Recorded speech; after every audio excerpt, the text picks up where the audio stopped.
Welcome to another episode of The Mind Show with me, your host, Nelson Dellis, four-time USA Memory Champion and Grandmaster of Memory. And today we are going to talk about the Pi Challenge. So the Pi Challenge is actually something that I performed or attempted to perform last week. I'll get more into it in a moment. But before I start with that, I just want to give a quick shout out to our sponsors. The Extreme Memory Challenge, which is somewhat related to the Pi Challenge. I'll explain that in a little bit. But with the Extreme Memory Challenge, these folks at DART Neuroscience, a pharmaceutical company, doing some groundbreaking research in cognitive disabilities and how to cure them. What interests me, of course, is the relation to Alzheimer's disease, which is something that took my grandmother. And what they are doing, amongst many different research projects, the one that I'm a part of is the Extreme Memory Challenge. And what it is an effort to find 1 million plus test takers to take a very easy, quick, fun, free memory test.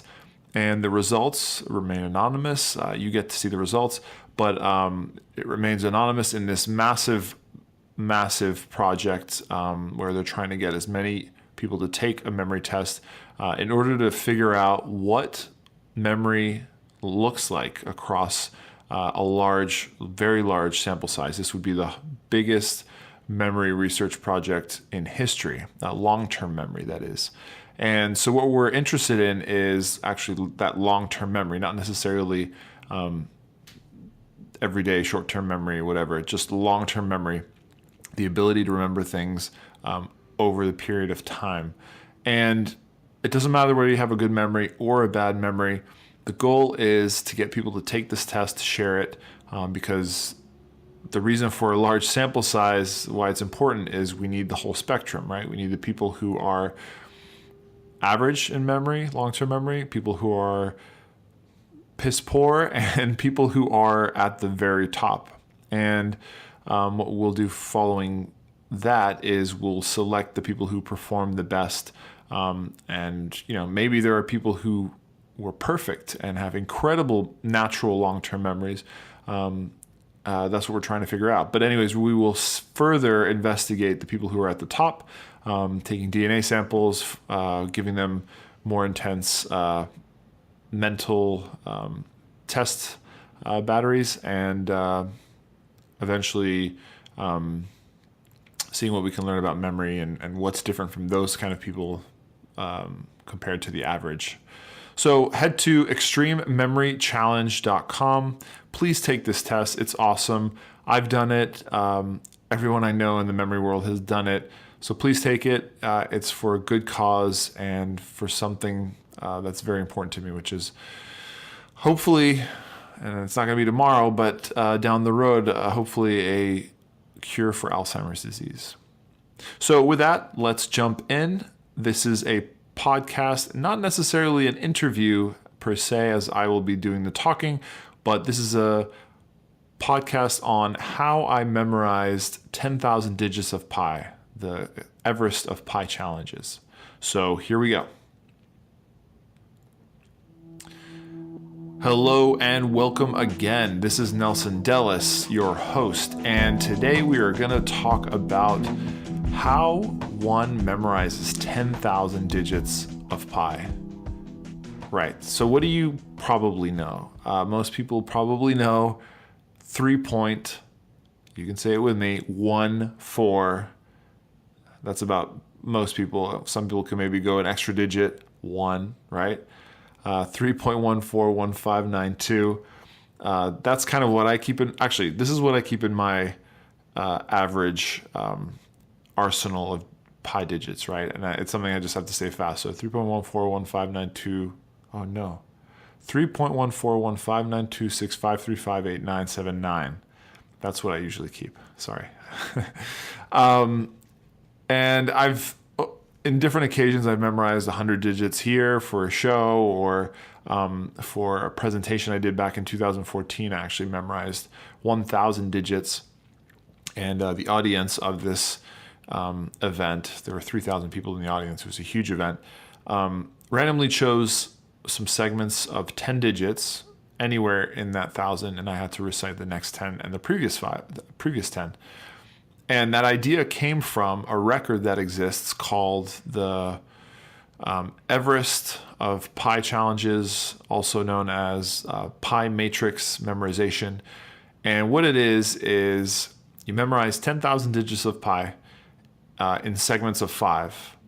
And there are specific segments of 5. It's not like any 5. It's starting from 3 point, so 14159 is the first 5, and then the next 5, and the next 5. So you memorize pi up to 10,000 digits in 5s like that.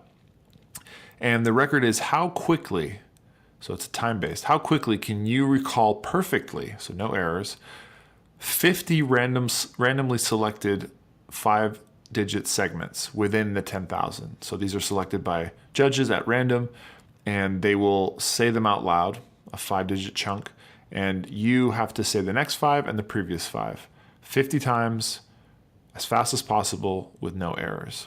The current record is 16 minutes, 38 seconds by Kevin Horsley of South Africa, who is a memory competitor and a grandmaster of memory as well. So he holds that record. I think he used to hold it back in the late 1990s, and it was taken away from him, and he came back and redid it in 2013 on Pi Day and reclaimed that title quite impressively. So 16 minutes, 38 seconds. If you do the math on 50 randomly selected segments, that gives you roughly about 20 seconds per answer, right? So if you think about it, the way the challenge is set up is the digits will be said out loud. So 20 seconds for the judges to say the 5 digits, for you, the record breaker, to think about it, to figure out where that 5 digits are, and also to say the next 5 and the previous 5 digits, all in 20 seconds. And that's just to meet that record, right? If it's going to be broken, that will be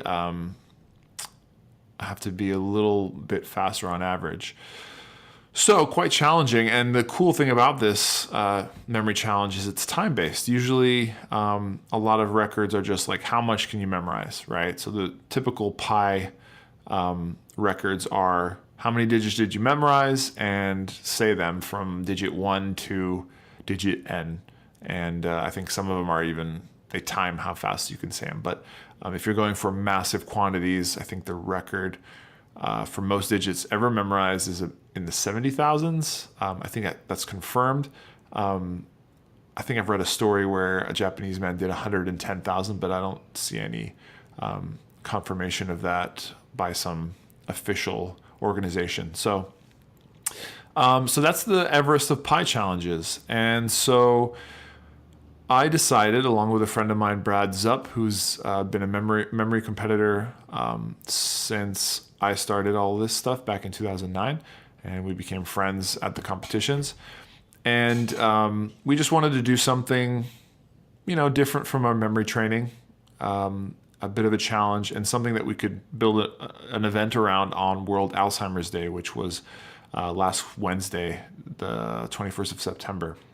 And to raise a bit of awareness for both Alzheimer's and DART Neuroscience and their Extreme Memory Challenge, which I mentioned at the beginning of this podcast. So the question is, how did I memorize 10,000 digits of pi? And I guess the bigger question is, how did I memorize 10,000 of anything? And I guess the best place to start is, how long did this take me, right? So 10,000 digits. For me, and this is crazy, is that thinking about it, and when I talk about it to people, 10,000 actually seems quite small. I know people who have memorized pi to many, many thousands of digits. So 10,000, I kind of say it sheepishly to my friends.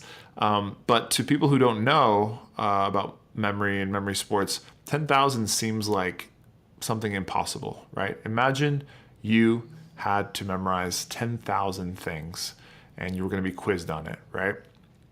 Not a very simple task, something that seems quite daunting, I would assume. And so you'd be surprised to know that I actually broke it down into thousands. I would memorize 1,000 digits here and there, and it would take me about an hour max to really have that 1,000 down backwards and forwards.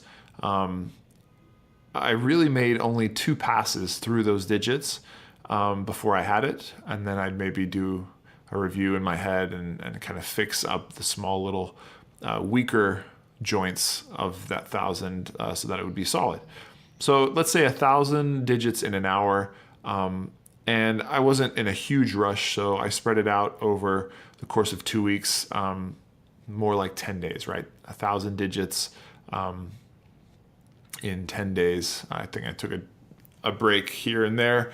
But yeah, about 2 weeks to get it in my head, and 1,000 digits in one day, 10 hours or so of learning.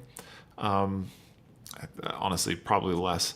But that's one part, right? Getting the digits in my head. The next was being a master of these digits, right? So the test itself, the challenge, really commands you to know all the digits equally well and that you're familiar with all of them the same way.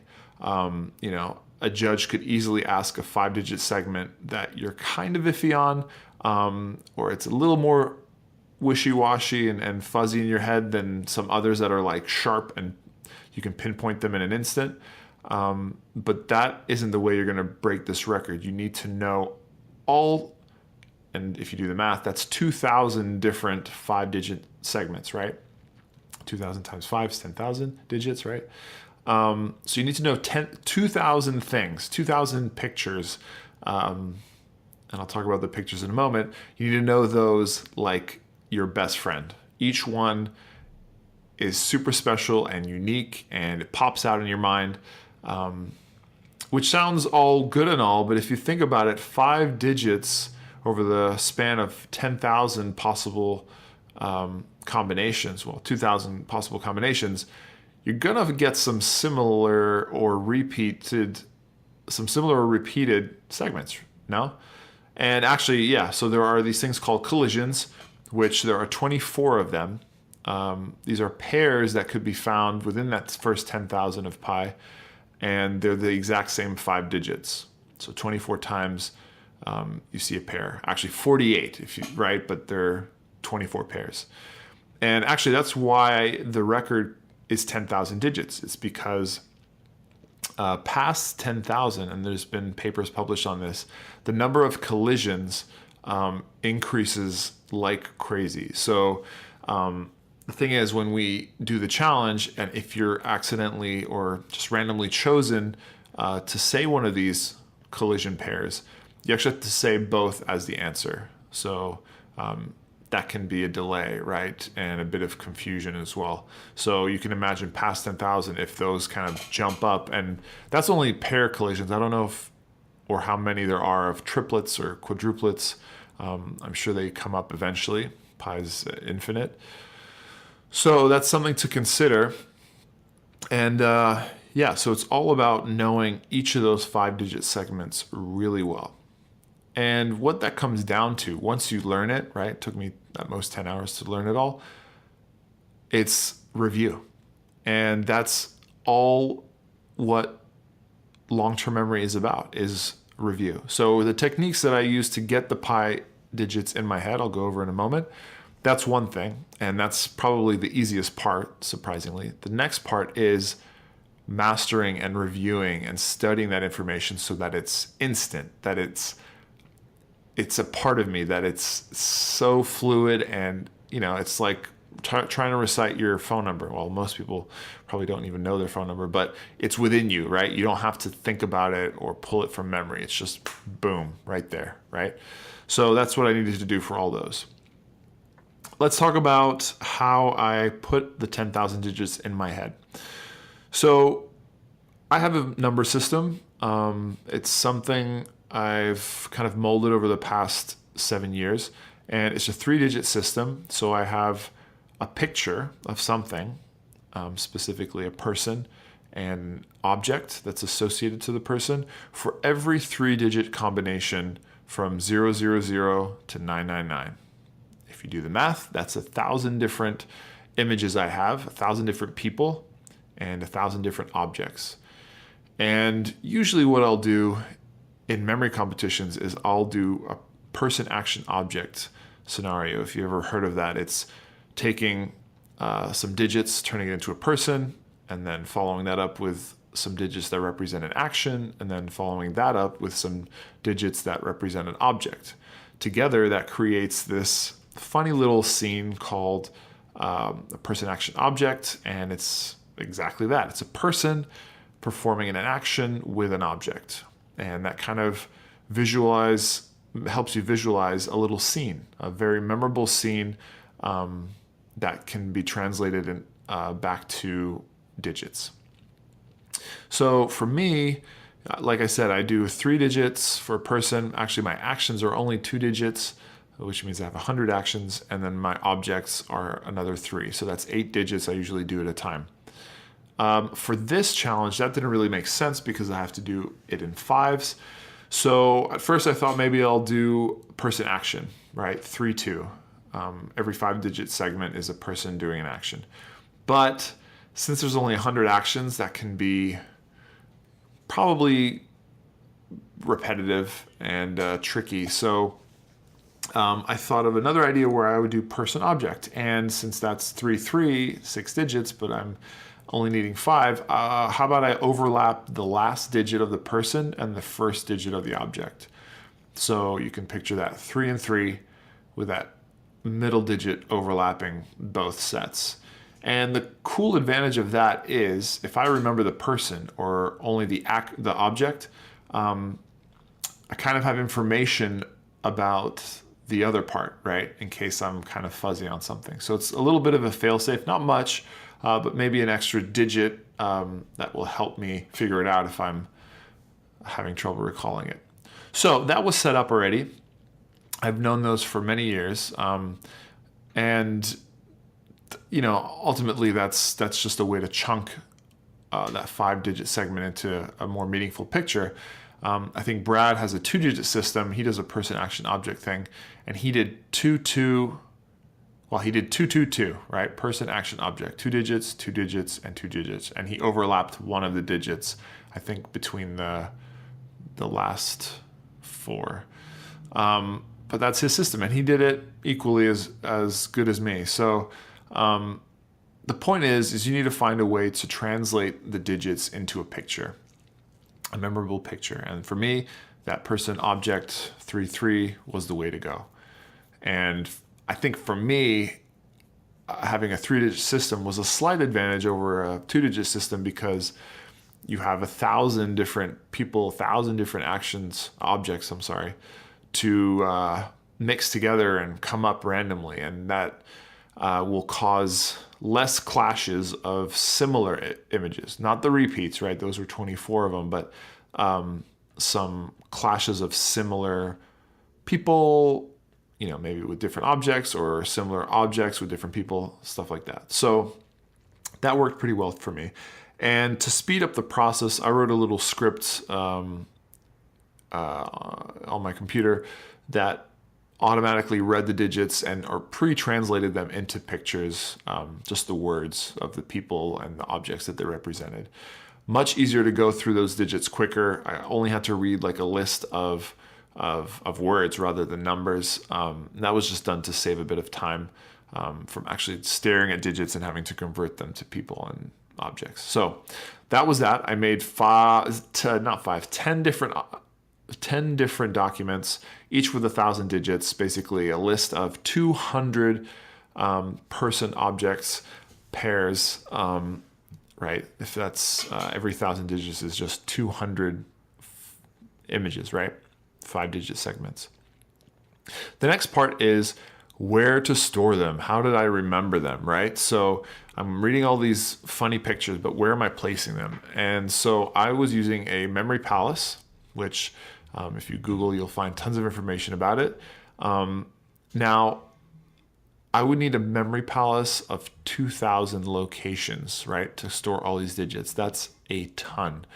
For the stuff that I typically memorize, a deck of cards, a 400-digit number, a series of words, whatever. The most I ever use, honestly, is something with 60 locations. For cards, there's 17 locations long. You don't need that many to store all that information, but this one requires a massive amount of locations. So this was the trickiest part. I've never created a memory palace that's bigger than, I think, 80 or something. And now I have to do 200, right? Times 10.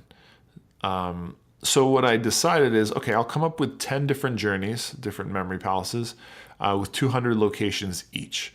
And so for that to happen, I knew they were going to be really expansive, these journeys, sprawling across a city or all around different stores and things like that makes sense to me. So I put together my first one to learn the first 1,000 again, and that was my high school. The high school wasn't enough. I had to continue walking from the high school to South Miami, through the mall that's there, and then through kind of the little shop areas around it. Pretty big, but I know that one pretty well. I've used parts of it before. I just taped over it this time, and that didn't seem so hard. I memorized the first 1,000 pretty easily. The next 9 memory palaces I really had to figure out from scratch. And, I used parts of Miami where I'm from as those palaces. So one was downtown Miami, starting in my old apartment, going through the whole building, up the main street there, into my friend's building, into another friend's building, through the gym, through some shops. It was a long walk, but I got all the digits in there. And then I did another one through my current apartment. And then I tried something different, which was for my in-laws' house. I used their house and I tried to just use only the house, right? So no big sprawling journey, just one house, 200 things inside that house. So I really had to shrink myself down mentally and walk through that house and use every little piece of furniture, every light switch, every lamp, whatever, as a location. So that was something I'd never done before, and it worked really well, actually. And the nice thing about it is you have everything kind of contained under one roof. It's not so sprawling. And I did similar things later on. My parents' house. I did some that were on Everest Base Camp in Kathmandu.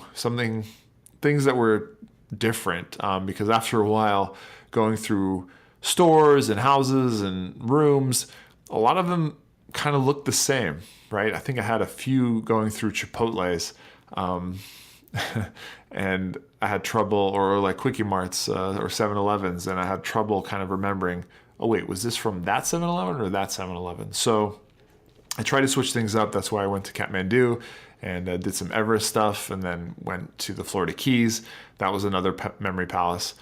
And so when I say I'm using 200 locations, what I'm doing is I'm making a path through that space, stopping at 200 points, right? So if we go to my in-laws' house, for example, I start in the bedroom.